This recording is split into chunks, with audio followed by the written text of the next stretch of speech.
Saudara, misteri jenazah perempuan dalam koper yang ditemukan di Cikarang Barat, Kabupaten Bekasi, kini terungkap. Momen terakhir saat pelaku dan korban masuk ke dalam kamar hotel di kawasan Bandung, Jawa Barat, terekam kamera pemantau.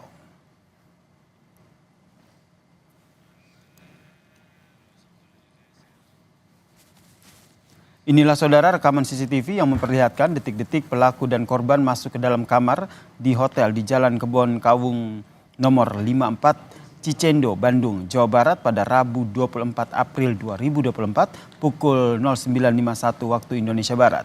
Kemudian pada hari yang sama pukul 18.40 waktu Indonesia Barat, pelaku keluar membawa koper berwarna hitam yang diduga berisi jenazah korban.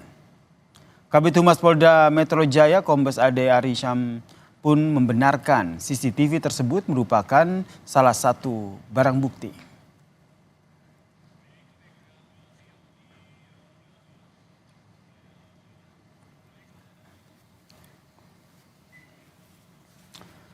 Setelah melakukan penyelidikan, tim gabungan Jatantras Polda Metro Jaya dan juga Polres Metro Bekasi dan juga Polrestabes Bandung menangkap pelaku berinisial AA. Pelaku ditangkap petugas gabungan setelah upaya melarikan diri ke daerah Palembang, Sumatera Selatan. Pria yang berusia 29 tahun ini tak melawan saat ditangkap di tempat persembunyiannya. Pelaku diamankan sementara di Polsek Seberang Ulu 2 dan akan dibawa ke Jakarta.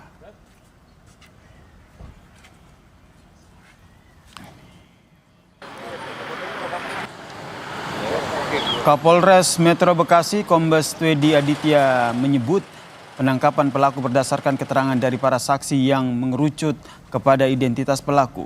Terduga pelaku merupakan rekan kerja korban meski motif pembunuhan masih dalam penyelidikan. Polisi saat ini telah memeriksa 7 seorang saksi saudara pasca penemuan koper berisi jenazah di Jalan Inspeksi Kalimalang, Cikarang Barat, Kabupaten Bekasi. Diamankan bersama tim gabungan tadi malam. Diamankannya di Sumatera Selatan di Palembang. Kemudian ini sedang proses perjalanan ya, kembali ke Jakarta ke nanti Polres untuk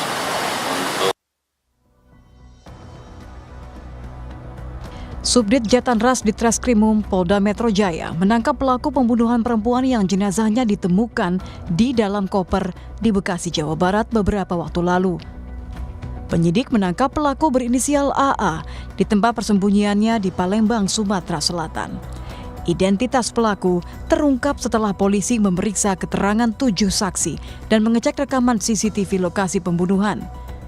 Dari kamera pemantau, terlihat pelaku dan korban masuk ke dalam kamar di hotel kawasan Bandung, Jawa Barat pukul 9 pagi pada 24 April lalu. Namun pukul 6 sore, tampak pelaku keluar membawa koper hitam yang diduga digunakan untuk menyamarkan jenazah korban. Ada videonya juga, saya membenarkan ada video itu. Ada terlihat seorang laki-laki yang keluar dari kamar membawa koper. Ada juga proses antara terduga pelaku dan korban ini juga masuk kamar. Sebelumnya warga dikejutkan dengan penemuan jenazah perempuan di dalam koper di Jalan Inspeksi Kalimalang, Cikarang Barat, Kabupaten Bekasi, Jawa Barat. Dari hasil penyelidikan, polisi menyebut pelaku dan korban merupakan rekan kerja. tidak ada, ya, tidak ada hubungan kekeluargaan, tidak ada hubungan lain-lainnya, tapi ada hubungan kerja, sudah gitu aja.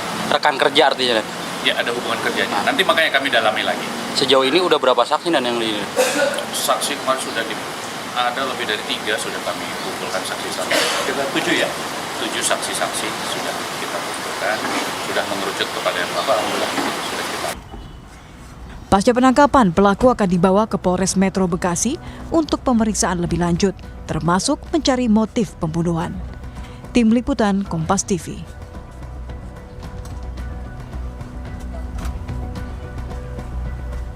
Lalu apa yang menjadi motif pelaku? Kita akan membahasnya bersama dengan psikolog forensik Mas Reza Indragiri yang telah bergabung bersama kami di Kompas Malam. Salam sehat Mas Reza.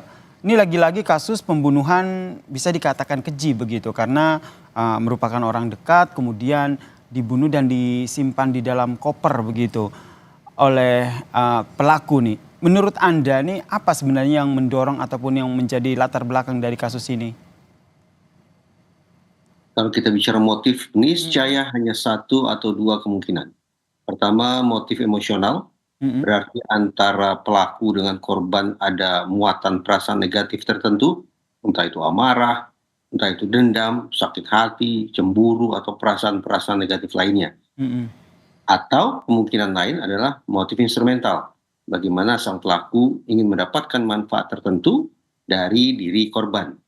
Nah, persoalannya adalah apakah pelaku memang sungguh-sungguh sejak awal punya niatan untuk menghabisi korban, ataukah ini merupakan tindakan penganiayaan yang mengakibatkan orang meninggal dunia? mhm. Itu yang perlu dicek atau diinvestigasi oleh pihak kepolisian. Oke. Dengan kata lain, kendati perbuatannya kejam, yaitu maaf sampai memutilasi tubuh korban sedemikian rupa, tetapi tetap kembali lagi persoalannya apakah sejak awal pelaku berniat untuk menghabisi korban, ataukah ini merupakan tanda petik ekses dari sebuah penganiayaan yang tanpa disengaja, tanpa direncana, ternyata mengakibatkan korban meninggal dunia. Ini yang harus ditelusuri begitu. Terlebih polisi juga menyebut ya Mas Reza bahwa pelaku dan juga korban ini ternyata mereka merupakan rekan kerja begitu dan juga memiliki kedekatan. Apa yang Anda baca dengan keterangan ataupun fakta ini?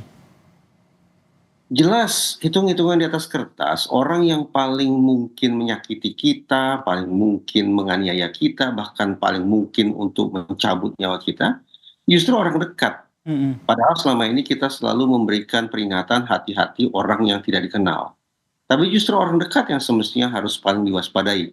Karena orang dekatlah yang tahu tentang kebiasaan kita, tahu cara-cara bagaimana menjinakkan kita, tahu bagaimana mengatasi segala kekuatan yang kita punya. Jadi orang dekatlah yang justru sekali lagi patut untuk kita waspadai.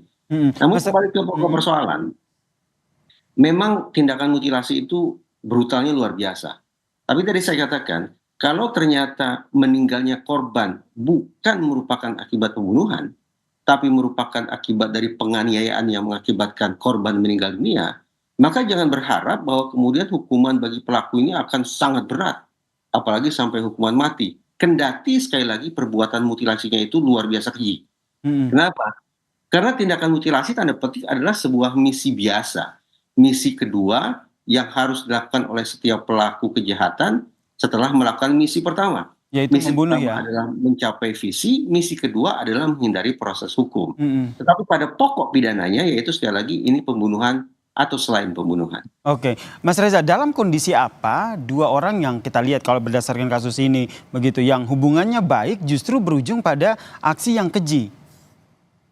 Sayang beribu sayang, saya tidak bisa menebak apa sesungguhnya eh, suara batin dari si pelaku terhadap korban.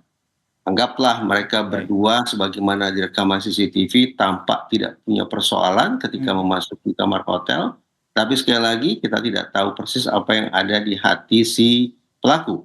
Apakah pelaku sebelumnya melakukan grooming, artinya berusaha untuk menawarkan kehangatan, menawarkan pertemanan, atau ajakan-ajakan positif lainnya sehingga korban merasa terpesona, merasa terkelabui, merasa menaruh percaya mhm, terhadap orang yang sesungguhnya ingin menyakiti dirinya. Atau entah ada pengaruh narkoba satu sama lain, mhm, mhm. yang mengakibatkan kontrol perilaku dan kesadaran menjadi anjlok sedemikian rupa, atau faktor-faktor lainnya. Itu juga bagian dari investigasi pihak kepolisian. Ini yang masih terus diinvestigasi ya. Untuk pendalaman sebenarnya motifnya apa ini? Selain dari meminta keterangan dari pelaku pastinya, adakah bisa mencari keterangan dari orang-orang sekitar ataupun orang-orang yang mengenal korban maupun pelaku terkait dengan memang keduanya ini memang sudah memiliki hubungan dekat ataupun sudah kenal sebelumnya? Bisa saja demikian, artinya untuk menakar seberapa intens relasi antara pelaku dengan korban bisa ditanya ke orang sekitar. Heeh. Tapi persoalan pidana pada kasus ini menurut saya adalah apa sesungguhnya mengakibatkan korban meninggal dunia. Mhm, Alhasil, saksi yang harus dicari oleh pihak kepolisian adalah bagaimana kemudian saksi-saksi itu relevan mhm. terkait dengan hilangnya nyawa korban di tangan pelaku. Kalau Seberapa kemudian besar Mas Reza dicari pengaruh dari motif yang nanti akan diungkap dengan akhirnya pidana yang akan diberikan? tidak terlalu penting sesungguhnya kita bicara tentang motif. Artinya, ketika pihak kepolisian berhasil membuktikan bahwa hilangnya nyawa korban adalah semata-mata akibat perbuatan pelaku, maka sebetulnya sudah cukup bagi otoritas penegakan hukum untuk meminta pertanggungjawaban pidana terhadap si pelaku. Tinggal lagi sebagaimana tadi saya katakan, pasal apa yang akan digunakan? Apakah pasal pembunuhan berencana yang ancaman hukumannya maksimal, atau pasal pembunuhan tanda petik biasa, atau pasal penganiayaan? Saya tidak tahu. Juga jangan kita serta-merta menganggap ini sebagai sebuah peristiwa pembunuhan. Karena dari tayangan CCTV praktis kita tidak tahu apa yang berlangsung di dalam. Apakah ini tindakan suicide atau yang lain, praktis di CCTV kita tidak bisa lihat itu. Kita nantikan ya seperti apa penyelidikan polisi terkait dengan kasus ini, apakah ini pembunuhan berencana atau pembunuhan biasa. Terima kasih psikolog forensik Mas Reza Indragiri telah bergabung bersama kami dan memberikan perspektifnya terkait dengan kasus ini di Kompas Malam. Salam sehat Mas Reza. Terima kasih.